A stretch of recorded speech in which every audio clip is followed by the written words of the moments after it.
네, 다음 주 9일부터 12일까지 미국 라스베가스에서 CES 2024가 열립니다. 뭐 여러분들 잘 아시는 세계 최대 가전 정보통신 전시회라고 할 수 있는데요. 오늘 이 관련해서 미리 보는 CES IT 칼럼니스트 이호님 모시고 얘기 나눠보겠습니다. 어서 오십시오. 네. 안녕하세요. 네. IT 분야에서는 뭐 이호님 칼럼을 여러 번 제가 읽은 기억이 네. 나는데 아무튼 오늘 잘 말씀해 주시기 바랍니다. 자, 올해 CES의 핵심 슬로건 All On 이라고 들었습니다. 이게 어떤 의미인가요? 다 얘기하자면 이제 all together, all one인데요.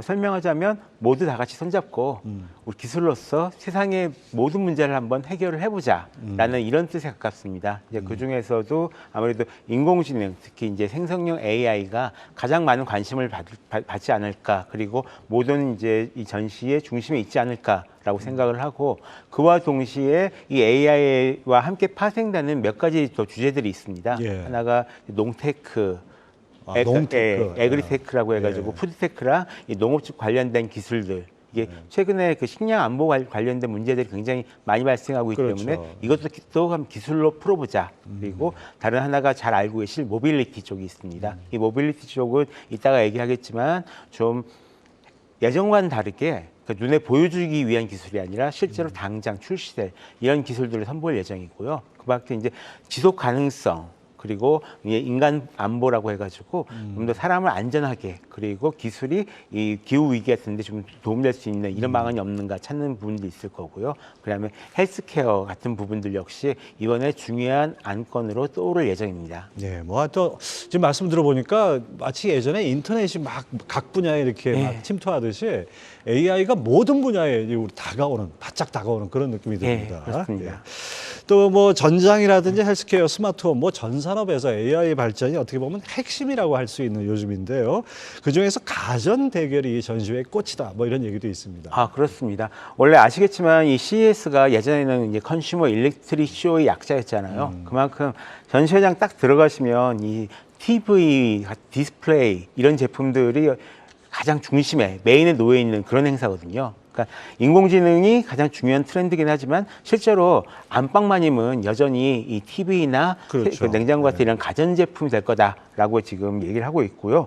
그 중에서도 이번엔 특히 AI와 결합된 그런 가전제품들, 그리고 이런 가전제품들을 어떻게 하면 서로 잘 엮어서 잘 쓸 수 있을 것인가, 이런 것들이 좀 큰 그 화제가 될 예정입니다. 특히 작년에는 메타라고 해가지고 거의 이 사물 인터넷 쪽에서 완전 최종 표준 같은 것이 나왔습니다. 그래서 올해는 이 인공지능과 이 메타라는 커뮤니케이션 표준을 이용해서 어떻게 서로 잘 소통할 것인가, 이런 부분에 있어서 좀 새로운 제품들이 좀 많이 보이지 않을까라고 지금 생각을 하고 있습니다. 가전이 뭐 전시회의 꽃이라는 얘기는, 가전이란 것은 바로 우리 일상에서 생활 속에 쓰는 기기지 않습니까? 그만큼 이제 가전에 AI가 접목돼서 그게 우리 일상으로 다가온다. 그러면 AI가 훨씬 더 가깝게 느껴지는 그런 계기가 될 것 같습니다. 근데 사실 그 모든 기술이 마찬가지지만 올해도 역시 그걸 확인을 해보셔야 되는데요.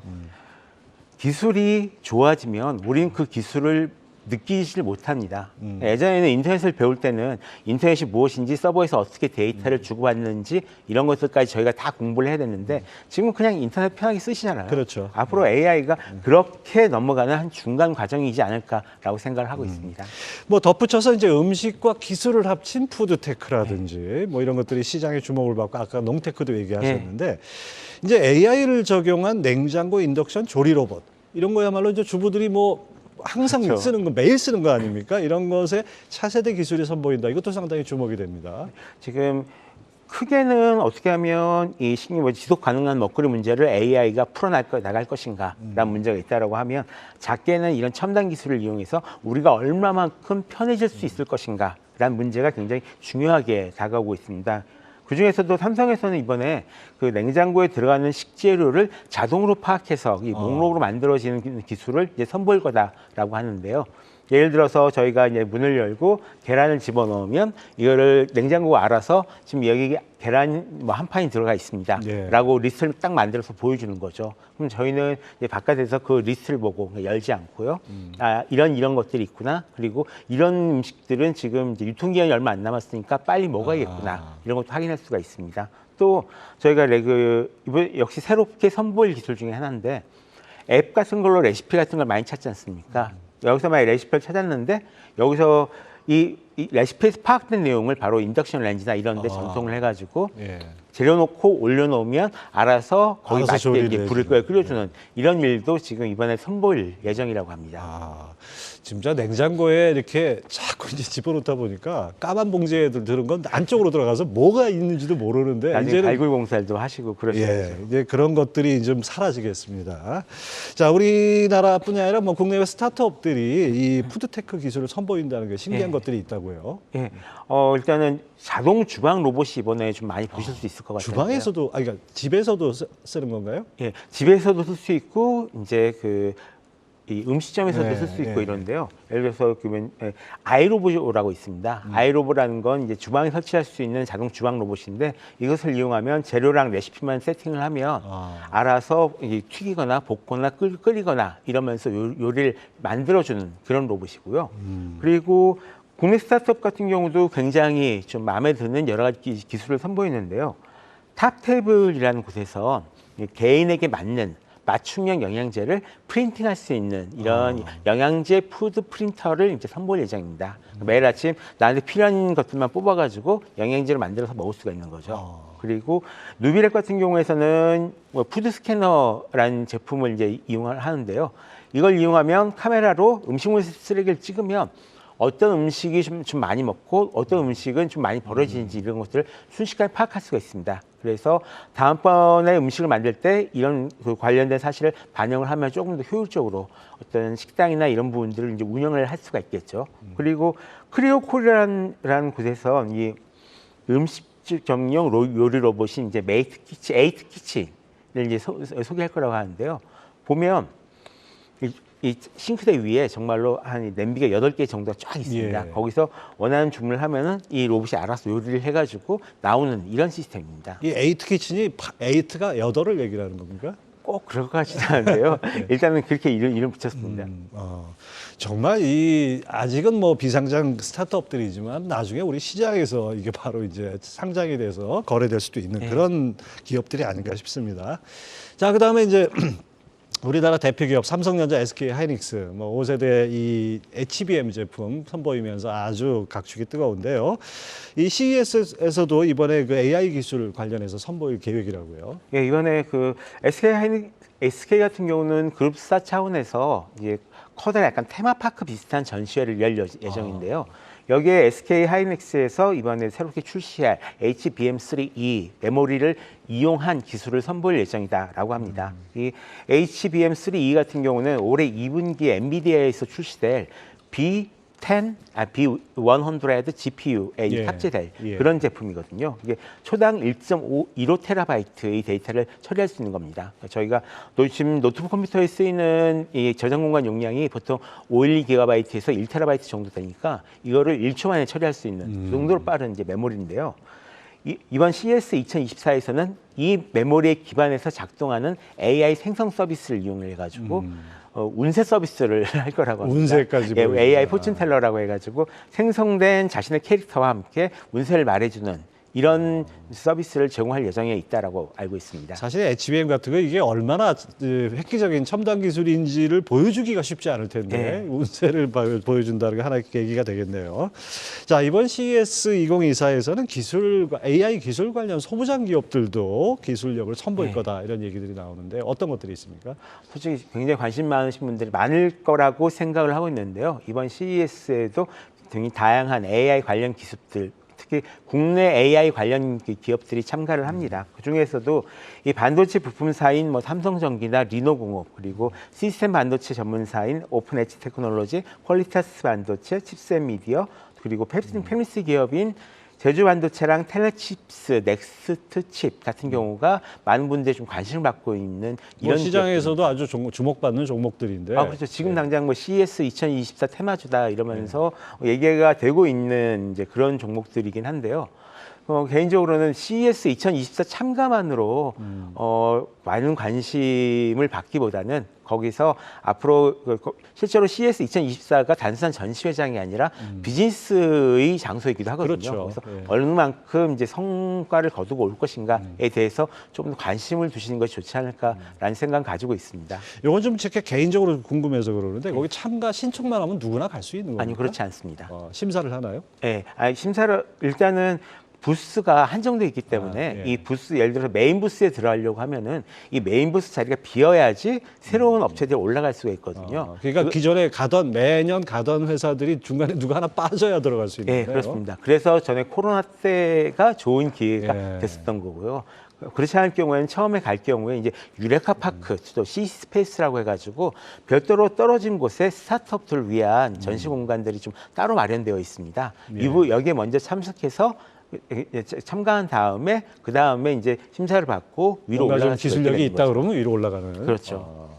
일종의 축구 리그가 여러 단계가 있듯이 그 단계 올라가는 것처럼 올라가는. 그래서 약간 2부 리그 거쳐서 1부 리그 올라가고 이런 건데 그것 때문에 이런 유레카 파크나 이쪽으로 갈 때는 국가관 아니면 이제 예. 서울시관 이런 형식으로 참가하는 경우가 굉장히 많습니다. 이거 가려면 비용도 많이 들겠어요. 많이 듭니다. 생각보다 굉장히 많이 듭니다. 예. 자, 자동차 업계에 따르면 전 세계 모빌리티 분야 300여 개 기업이 CES 2024에 참가할 예정이라고 하는데 특히 이제 글로벌 완성차 업체 중에서 메르세데스 벤츠, 혼다 등이 참가한다고 하는데 어떤 기술을 선보이나요? 사실 이 주요 모빌리티 업체들은 거의 다 참가한다라고 이제 보셔도 될 것 같은데 이게 작년까지만 해도 약간 좀 아직 상용화되지 않을 먼 미래를 예. 생각한 컨셉트카 이런 것들을 좀 많이 선보였었거든요. 근데 올해 같은 경우는 이런 콘셉트카보다도 당장 2024년, 2025년, 2026년에 직접 만나볼 수 있는 그런 차량들이나 기술들을 좀 많이 선보일 예정이다. 네. 그리고 관련된 소프트웨어가 좀 많이 나오지 않을까라는 예상을 하고 있습니다. 그러니까 과거처럼 이렇게 컨셉트가 나오면 신기하긴 한데 예. 저게 우리가 일상에서 만나기는 좀 너무 요원한 느낌이 들었는데 이번에는 앞으로 한 2, 3년 내에 나올 수 있는 그런 것들을 선보인다는 말씀이에요. 그렇죠. 사실 예전에 자율주행차를 얘기할 때도 2022년까지는 자율주행차가 다 이 도시를 돌아다닐 거다라고 얘기를 했었는데 아시겠지만 상황은 전혀 그렇지 않았던 그렇죠. 겁니다. 거기에 대해서 이제 회사도 그렇고 이제 소비자들도 좀 많이 좀 충격을 받았던 게 있어서 이번 같은 경우는 실제로 할 수 있는 부분들을 좀 더 많이 이제 얘기를 할 것 같은데요. 예를 들어서 메르세데스 벤츠 같은 경우는 AI 인포테인먼트 시스템인 앰비우스 버추얼 어시스턴트를 이제 선보입니다. AI로 이제 차 안에서 즐길 수 있는 거네. 예, 근데 이 차 안에서 동시에 이게 AI가 이제 사람을 파악한 기술이기도 하고 사람에게 뭔가를 맞춰주는 기술이기도 합니다. 그래서 이런 부분들을 좀 자세하게 좀 소개를 한다라고 보시면 될 것 같고요. BMW 같은 경우도 이 관련된 소프트웨어 기술을 이제 공개한다라는 얘기가 있고, 혼다 같은 경우도 그러니까 지금까지 나온 건 이제 새로운 전기차와 새로운 신기술을 소개할 것이다. 예. 까지는 나왔습니다. 근데 아마 이제 기존서 같은 걸 하면서 당장 만나볼 수 있는 여러 가지 다양한 전기차들을 좀 보여주지 않을까라고 생각을 하고 있습니다. 그러니까 각국에서 이제 갈고 닦은 실력들을 딱 모여가지고 한꺼번에 보여주는 그런 장이 이 CES인데 정말 여기 가지고 가는 기술은 정말 어디 누구한테 내놔도 꿀리지 않는 이런 기술 아니면 사실 잘못 나가면은 오히려 망신 나갈 수도 있지 않습니까? 정말로 다른 쪽이랑 겨뤄서 훨씬 나은. 그러니까 지금은 이 회사들도 자기들은 소프트웨어를 주로 공개할 거다라고 얘기를 하는데 혹시나 모를 사태를 대비해서 비장의 어떤 전시품 하나 정도는 가지고 있을 겁니다. 예. 그래서 그래야지 자기신들이 좀 더 화제가 되고 이 화제성에서 밀리게 되면은 실제로 비싼 돈 들여서 CES에 간 이유가 없어지게 되거든요. 그렇죠. 그렇기 때문에 뭔가 좀 더 두근거리는 것을 하나쯤 숨겨두고 있지 않을까라고 기대를 해보셔도 괜찮을 것 같습니다. 자, 이렇게 자동차 완성차 업체들 많이 나온다는데 우리나라 이 현대차 그룹도 빼놓을 수가 없죠. 기아나 현대모비스 주력 계열사들 다 참가한다고요. 예, 작년 같은 경우는 현대자동차가 참여를 안 했었거든요. 아, 그래요? 예, 근데 올해는 이 주요 계열사를 정말로 다 데리고 7개 계열사인가를 다 데리고 참가합니다. 굉장히 대규모로 지금 참가를 하고 있는 거고요. 그와 동시에 지금 현대차 그룹 자체가 단순히 이제 자동차 그룹에서 끝나지 않고 소프트웨어 중심 차량 한 절반, 다음에 목적 기반 차량, 그리고 도심 항공 모빌리티 절반 이 정도로 지금 앞으로 현대차 그룹을 개편하겠다라는 그 비전을 가지고 있지 않습니까? 그래서 이런 비전을 실질적으로 공개를 하고 어떻게 될 것인지 사람들한테 만질 수 있는 기회를 제공을 해줄 것 같습니다. 예. 다시 말해서 이 도심 항공 모빌리티 같은 여기서 쓰이는 이 플라잉카들의 실물 모델을 직접 거기서 보실 수 있을 것 같습니다. 그냥 보는 게 아니라 뭐 그 움직이는 거죠. 그냥 그 안에서 시연도 하는 건가요? 아니요, UAM은 이 실내에선 시연이 실내에서는 안 아예 되겠죠. 할 수가 예. 없는 상황이고요. 예. 이제 보실 수만 있을 것 같습니다. 예, 그렇습니다. 자, 뭐 이 CES 하면 또 삼성전자, LG전자 빼놓을 수 없죠. 이 전장 관련해서 아주 더욱 드라이브를 걸 계획이라는 예. 얘기도 들리고, LG전자 또 알파브를 구현한 컨셉트카를 선보인다 예. 이런 얘기도 나오고, 삼성은 또 이제 하만 미래 전장 기술 또 선보인다고 하는데 이거 좀 설명을 해주시죠. 일단 이것도 좀 굉장히 좀 주목해 보셔야 될 그런 지점인데요. 알파블 컨셉트 같은 경우는 예전에 소니에서 CES에서 한번 전기차 실물을 공개한 적이 있었습니다. 자신들이 기술이 들어가면 차량이 이렇게 변합니다라고 해서 소개를 했던 건데요. 그와 똑같이 실제 전기차를 만들어서 그 안에 자신들이 가지고 있는 전장 기술을 다 탑재를 해가지고 실제 어떻게 구현되는지를 보여주겠다. 그래서 그 차의 이름이 바로 이제 알파블 컨셉트카다. 알파블이라는 게 무슨 뜻입니까? 모든 것을 가능하게 한다라는 뜻이라고 합니다. 예, 실제로 있는 단어는 아니고요. 알파에다가 뭐 예, 할 수 있다는 A부를 그렇죠. 합친 것 같네요. 알파에서 오메가까지 해서 알파블 이제 한 것 같은데 이걸 하게 되면 실제로 전장 기술을 투입해서 어떤 차량을 만들 수 있는지가 눈에 보이니까 실제로 사업에도 조금 더 좀 도움이 되지 않을까라는 그렇죠. 생각을 하고 있고요. 반면 이제 삼성 하만 같은 경우는 이제 레드케어라는 기술을 선보일 예정에 있습니다. 역시 AI를 이용해서 좀 더 안정된 드라이브 환경을 이제 제공해 주는 그런 기술인데요. 이 차량 내부에 있는 카메라랑 센서로 이 운전자를 계속 관찰하게 됩니다. 그래서 혹시라도 이제 존다거나 운전을 좀 거칠게 하신다거나 예. 이런 경우가 있잖아요. 그럴 때마다 약간 번쩍거리는 섬광을 보여준다거나 아니면 지금 졸고 있으니까 잠깐 쉬어가라라고 한다거나 하는 식으로 좀 이용자의 안정성을 도와주는 이런 기술들을 이제 선보일 예정이다라고 알고 있습니다. 이건 제가 필요한 것 같습니다. 고속도로 운전하다 가끔 이제 깜빡깜빡 좋을 때가 있는데 이럴 때 정말 필요할 것 같네요. 예. 예. 저 LG전자가 이번에 CES에서 그 세계적인 자동차 부품 업체죠 마그나와 협업한 자율주행 통합 플랫폼을 선보일 것이다. 이제 전자회사가 아니라 이제는 모빌리티 회사하고 같이 그냥 확장을 하는 뭐 이런 느낌이 드는데 이건 어떤 내용인가요?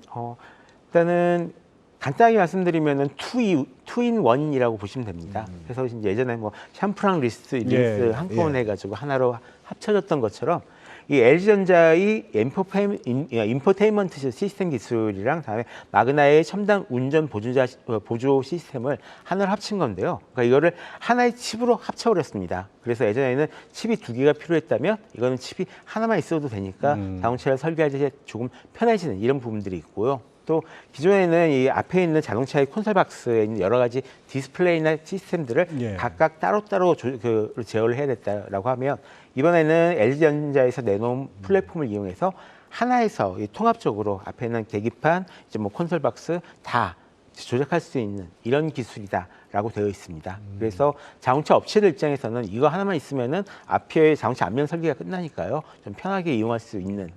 그래서 좀 많이 좀 사가 주십시오 하는 이제 그런 기술이 될 수 있을 것 같습니다. 네. 이 전자업체들이 이제 이 자동차 전장 사업을 확대하다 보니까 이제는 자동차 회사 경계가 점점 없어지는 것 같은 느낌이 들어요. 언젠가는 이 자동차도 만들 수 있는 거 아닙니까? 실제로 작년 말에 지금 샤오미에서 새로운 이제 전기차를 이제 선보였던 것처럼 원한다면 누구나 전기차를 만들 수 있는 시대가 올 수가 있습니다. 그렇죠. 이게 이제 소프트웨어 대신 그때가 되면은 실제로 이 소프트웨어가 어느 만큼 좋은가에 따라서 저희가 스마트폰 살 때 이 OS를 보고 가려서 사는 것처럼 이 OS를 보고 이 자동차를 결정하는 시대가 오게 될지도 모르겠습니다. 예, 아무튼 이제 뭐 경계가 없어지는 그 빅블러 시대이니까 이제는 뭐 LG전자에서 만든 자동차 자율주행차를 우리가 탈지도 모르겠습니다. 삼성전자가 CES 2024에서 테슬라와 스마트싱스 에너지를 통한 협력을 발표한다고 하는데요. 이건 어떤 건가요? 주로 이제 테슬라가 하는 사업 중에서 자동차를 비롯해가지고 좀 여러 가지 사업 분야가 있는데요. 그 중에서 이제 테슬라 에너지 쪽과 지금 협약을 이제 맺을 거다라고 지금 얘기를 하는 것 같습니다. 그걸 이용해서 테슬라 에너지가 일종의 태양력 발전하는 사업이거든요. 그래서 삼성에서는 스마트 싱스라고 이 가전제품들을 통합적으로 관리할 예. 수 있는 앱이 있습니다. 이 앱에 테슬라의 이 태양광 발전 모듈이나 아니면 이 태양광 발전 모듈을 저장할 수 있는, 여기서 만든 에너지를 저장할 수 있는 파워셀이라고 있습니다. 이 셀에 저장된 에너지나 이런 부분들을 함께 파악을 해가지고 서로 이제 조작을 할 수 있게 만들겠다라고 지금 협약을 지금 발표한 상황이고요. 이걸 이용하면 앞으로는 삼성전자 스마트 싱스 앱에서 테슬라 앱처럼 테슬라 차량의 어떤 충전 상태나 이런 것까지 확인을 할 수 있게 될 예정입니다. 스마트 싱스 하나로 사실 가전제품 다 제어하고 하는데 이거 더 네. 확장되는 그런 거네요. 자, 이번 아까 잠깐 언급해 주셨는데 이번 CES에서 또 다른 관전 포인트가 중국 기업들의 귀환이라고요. 그렇죠. 이 뭐 물론 작년에는 이제 안 왔는데 코로나 이 봉쇄 정책 때문에 무려 1,000개 이상 기업이 참가한다고요. 네, 그렇습니다. 진짜 역대 참가하는 회사들 중에서는 이제 가장 많은 한 3분의 1 정도는 중국 기업이다라고 예. 보셔도 될 정도로 엄청나게 많은 기업들이 이제 복귀를 노리고 있는 이런 상황인데요. 아무래도 실제로 삼성과 LG전자가 가장 미국에서 맞상대하는 기업들이 TCL이나 하이얼 같은 중국 가전 기업들입니다. 그렇죠. 주로 가성비 좋은 제품들을 내놔가지고 지금 시장에서 굉장히 많은 경쟁을 하고 있는데 이런 부분에서 좀 피할 수 없는 대결을 펼칠 수밖에 없는 상황이고요. 실제로 이제 CES 가보시면 이 TCL 하이얼 부스랑 삼성 LG 부스가 가까이 있거든요. 그래서 정말로 물량 공세로 어마어마하게 서로 대결하고 있는 것을 다시 한번 보실 수가 있을 겁니다.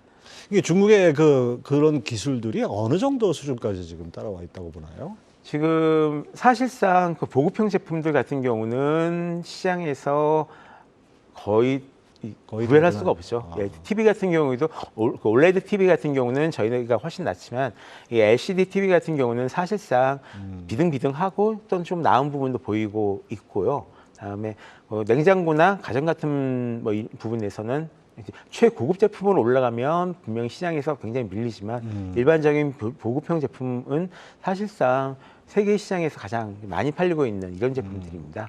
또 거기에 더해서 중국 같은 경우는 그 인공지능 기술이 생각보다 발달해 있습니다. 음성 인식이나 워낙 데이터가 인구가 많고 데이터가 방대하니까 그 빨리 데이터를 학습을 하는 또 거죠. 쉽게 쓸 수가 있는 환경이 있기 때문에 이제 빨리 학습할 수가 있는 부분들이 있는데 이런 부분들을 이제 어떻게 보여줄 것인가라는 부분들이 남아 있습니다. 사실상 이번에도 이제 AI가 많이 보일 것이다라고 얘기를 하면서도 저희가 실제 AI가 어떻게 쓸 건지에 대해서는 다들 약간 좀 인간했을 겁니다. 예. 이 부분들을 중국 업체는 어떻게 지금 풀어나가고 있는지를 한번 보시는 것도 지금 CES 2014의 약간 즐거움일 것 같습니다. 몇 년 만에 돌아온 중국 기업들 어떻게 변화했는지 얼마나 발전했는지를 확인할 수 있을 것 같은데 또 한편으로 이게 숙제 같아요. 우리는 그만큼 이제 중국의 추격을 코로나 기간 동안에 모르고 있다가 몇 년 뒤에 딱 나타나는 거 보니까 갑자기 이만큼 올라와 있어요. 또 전기차라든지 뭐 2차 전지 같은 거 특히 그렇죠. 이 가전 분야에서도 진짜 그런 어떤 일부 역전 뭐 이런 것들을 우리가 좀 우려를 해야겠죠. 가전 분야 같은 경우는 지금 프리미엄 가전 시장을 이제 누가 지킬 것인가 이 문제가 이제 가장 크게 남아 있거든요. 이런 부분들을 극복하기 위해서 이제 스마트 홈 같은 걸 제시를 하면서 서로 다 연결되는 가정으로서 좀 편의성을 도모하겠습니다라고 얘기를 하는 거고, 다른 하나가 AI 기능을 도입함으로써 이 가전 제품을 쓰면은 훨씬 더 편한 삶을 살 수가 있습니다라고 얘기를 하는 거고, 거기에 더불어서 지금 로봇 청소기 같은 부분들이 요즘 굉장히 많이 미국에서 팔리고 있습니다. 그래서 이런 부분들을 좀 더 이제 강화시켜가지고 실제로 청소할 필요가 없는 라이프 스타일 제공해 드립니다. 그리고 또 로봇을 이용해 가지고 좀 더 AI 집사 역할을 해드리겠습니다라고 지금 얘기를 하고 있는 상황입니다. 아무튼 엄청나게 우리 삶에 실질적으로 이게 손에 잡히고 눈에 보일 정도의 변화가 이번 CES에 느껴질 것 같습니다. 자, 이번 CES 행사에서 이 밖에 눈여겨볼 만한 기술 어떤 것들이 있을까요? 일단은 가장 눈여겨보셔야 될 것들을 하나가 스마트 글래스 쪽입니다. 스마트 또는 글래스. AI 글래스라고도 볼 수가 있는데요. 일단은 올해 3월부터 애플의 애플 비전 프로가 판매될 예정이 있습니다. 이것 때문에 한 차례 붐업이 될 예정이 있고요. 또 작년에 나왔던 이 엑스리얼이나 메타의 스마트 글래스가 생각보다 미국 시장에서 반응을 좀 좋게 받았습니다. 엄청나게 뜨거운 반응은 아니었지만 이 정도면 정말 갖고 다니고 싶다라는 평가를 받았었거든요. 여기에 대비해서 지금 다른 회사들이 어떤 준비를 하고 있는지 살펴보시는 것도 하나의 이제 즐거움이 될 것이다라고 말씀드리고 싶고요. 그리고 AI가 헬스케어, 뷰티 테크를 비롯해가지고 모든 곳에 다 쓰이고 있다라고 이제 하는데 이 중에서 아까도 말씀드렸지만 사람들은 좀 고개를 갸우뚱하고 있는 상황이란 말이죠. 근데 올해는 이 AI 기술이 어떤 식으로 상용화될 것인지 어디에 쓰이려고 하는지를 열심히 돌아다니면서 찾는 것이 아마 가장 중요한 과제가 되지 않을까 싶습니다. 예, 그러니까 All Together, All On이라고 하는 슬로건을 예. 그대로 이제는 손에 잡히고 눈에 보이는 기술로 진화한다. 이게 이번 CES의 관전 포인트다. 이렇게 볼 수 있겠네요. 예, 거기에 더해서 약간 저희들이 고개를 갸우뚱하고 있는 부분들을 해결할 수 있는 어떤 신박한 제품을 찾으셔도 괜찮고요. 그게 아니면은 이 부분을 이렇게 썼더니 실제로 이제 AI를 도입해가지고 성공할 수 있겠구나라는 부분들을 좀 살펴보시는 것도 좋을 것 같습니다. 우리 이온 칼럼니스트도 당연히 가시죠? 저는 이번에는 못 갑니다. 못 가요? 예. 아무튼 예전에 갔다 왔었는데요. 코로나 이후로는 한 번도 못 가봤습니다. 그러세요. 이번에 이 CES 행사 기간 동안에 사실 궁금증이 많은데 이거 생중계가 되나요? 보시면 이제 두 가지가 있는데요. 하나는 CES에서 직접 공개하는 그 생중계 프로그램이 예. 있습니다. 근데 이걸 보신 분들 많지 않을 것 같고요. 제가 제일 권해드리는 방법 같은 경우는 유튜브나 이런 라이브 스트리밍 서비스를 보시면 실제로 자기가 계속 돌아다니면서 유튜버들이 현장, 유튜브로 이제 중계하신 분들이 의외로 많이 있습니다. 이런 부분들을 보시면 될 것 같고요. 다음에 미국의 주요 테크 매체들이 다 그 실황 중계하는 이제 방송 부스를 CES에서 차립니다. 예. 그래서 이들이 어떤 내용을 중계하는지 그리고 이 사람들이 어떤 관점에서 이제 이 내용들을 정리하는지 그걸 보셔도 좋을 것 같고 마지막으로 미국 같은 경우는 자동차 매거진들이나 그다음에 경제 매거진, 테크 매거진 이런 부분들 각자가 입장들이 서로 다릅니다. 그래서 각자 워낙 많이 참가하기 때문에 각자의 입장에 맞게 이 CS 2024를 이제 요약을 해서 전달을 해줄 건데요. 이런 부분들을 한번 직접 들어보셔도 괜찮을 것 같습니다. 모빌리티에 관심 있는 분들은 뭐 자동차 매거진에서 하는 뭐 이런 방송을 그렇습니다. 보시면 돼요. 자동차 매거진에서 하는 방송이 되게 많습니다. 예, 아무튼 뭐 여러 가지로 우리가 CES 직접 가지 않고도 접할 수 있는 방법이 있는 것 같습니다. 네, 지금까지 이효훈 IT 칼럼니스트였습니다. 오늘 말씀 감사합니다.